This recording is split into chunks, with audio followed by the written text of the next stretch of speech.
بسم اللہ الرحمن الرحیم۔ میں احمد افتخار خٹک آپ کی خدمت میں حاضر ہوں۔ آج 18 دسمبر 2020 ہے اور 18 دسمبر کسان ڈے کے حوالے سے منایا جاتا ہے، کسانوں کے دن کے حوالے سے منایا جاتا ہے۔ ویسے تو کچھ نہیں کہا جا سکتا کہ کسان ڈے یا یوم کسان تاریخ میں پہلی مرتبہ کب منایا گیا، کس دن منایا گیا، لیکن یہ کہا جا سکتا ہے کہ 1800 عیسوی میں پہلی دفعہ کسان ڈے منایا گیا، یعنی کہ جو اوائل کی دہائی تھی اس میں پہلی دفعہ کسان ڈے کے حوالے سے، کسانوں کے حوالے سے باقاعدہ دن منایا گیا۔ کسان ڈے کے حوالے سے امریکہ میں 12 اکتوبر کو پروگرامز کا انعقاد کیا جاتا ہے، کسانوں کے مسائل کے حوالے سے گفتگو ہوتی ہے، کسانوں کی زندگی میں بہتری اور فلاح لانے کے لیے بات کی جاتی ہے۔ پاکستان میں یہ دن 18 دسمبر کو منایا جاتا ہے اور اس حوالے سے عمران خان صاحب کا ٹویٹ آپ نے آج دیکھا ہوگا،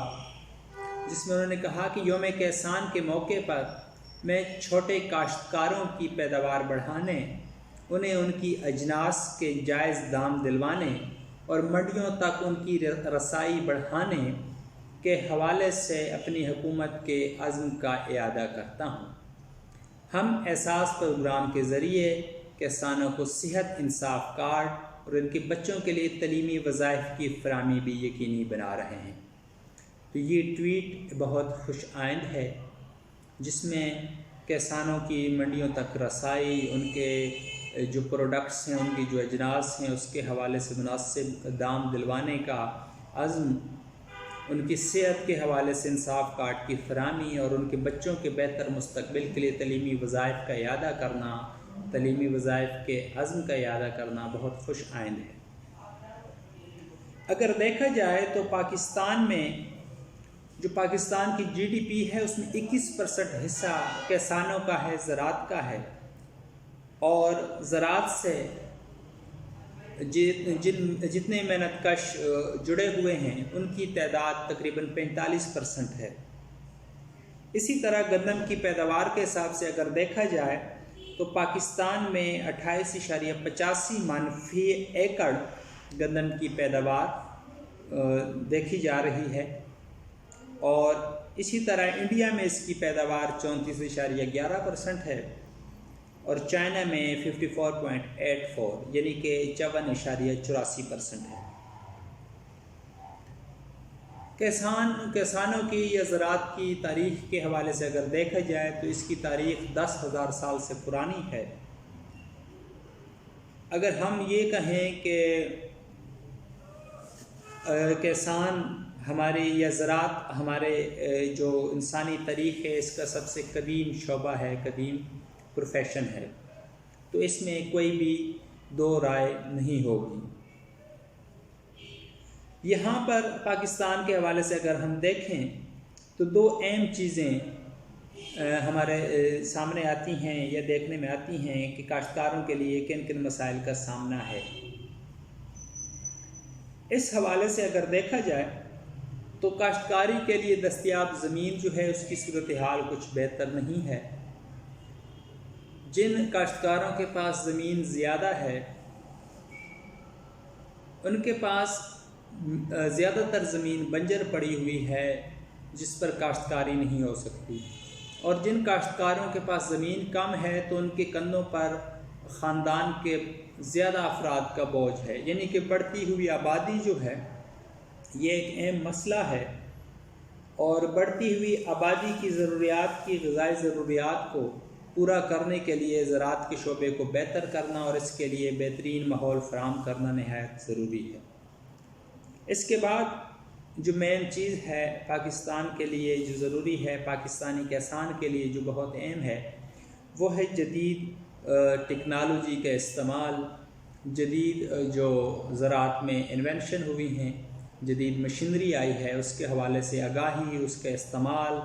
اور اس کی فراہمی بہت ضروری ہے، اور اس کا حکومتی سطح پر اعادہ ہونا بہت ضروری ہے۔ جب تک ہمارا کسان جدید مشینری سے آگاہ نہیں ہوگا، اس کے استعمال کو بہتر طریقے سے نہیں سمجھے گا اور ان کو یہ جدید مشینری دستیاب نہیں ہوگی تو وہ زیادہ پروڈکٹ نہیں دے سکتے، وہ زیادہ آپ کو اجناس مہیا نہیں کر سکتے۔ یہاں پہ اگر ہم یہ کہیں کہ ابھی تک ہمارا کسان وہی پرانی تکنیک کا استعمال کر رہا ہے تو یہ غلط نہیں ہے۔ ابھی تک ہمارا کسان اسی طرح پرانے طریقہ کار، پرانی میتھڈالوجی کے ذریعے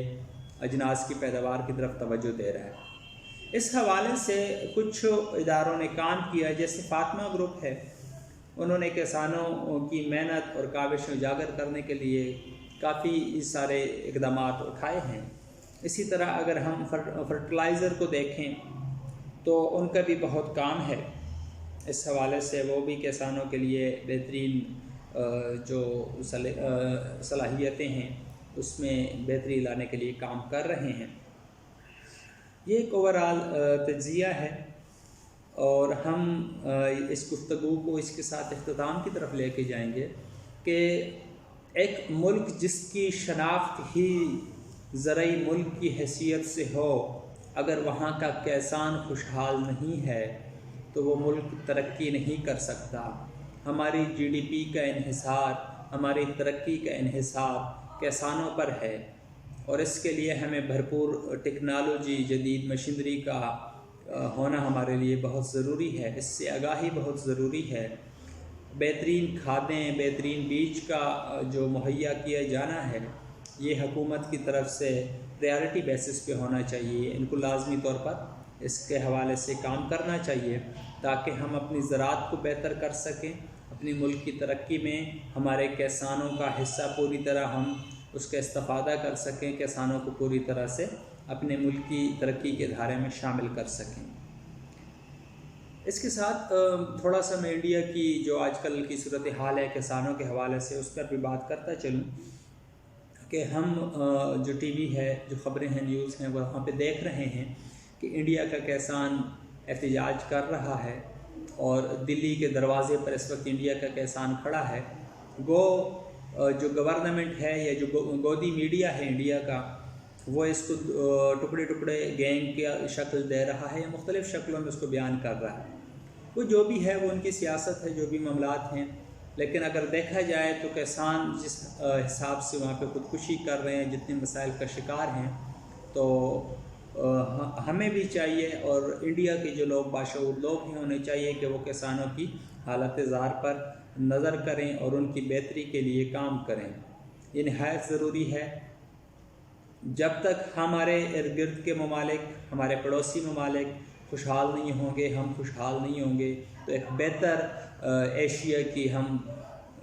جو ہے وہ بہتر ایشیا کا ہم سوچ بھی نہیں سکتے کہ ایک بہتر اور ڈیولپڈ ایشیا ہم دیکھ سکیں گے۔ اس لیے ہمیں اپنے ارد گرد پڑوسیوں کے معاملات کو بھی دیکھنا چاہیے اور ان کے جو تجربات ہیں، جو انہوں نے اقدامات اٹھائی ہیں، اس سے استفادہ بھی کرنا چاہیے تاکہ ہم بھی اس جدید ٹیکنالوجی سے، جدید سوچ سے بھرپور طریقے سے فائدہ اٹھا سکیں۔ اس کے لیے ایک میرے ذہن میں ایک اور بھی فارمولہ آتا ہے کہ اگر کوئی شخص زراعت کے لیے زمین خریدنا چاہتا ہے تو اس کے لیے کچھ شرائط لاگو کر دینی چاہیے، جیسے کہ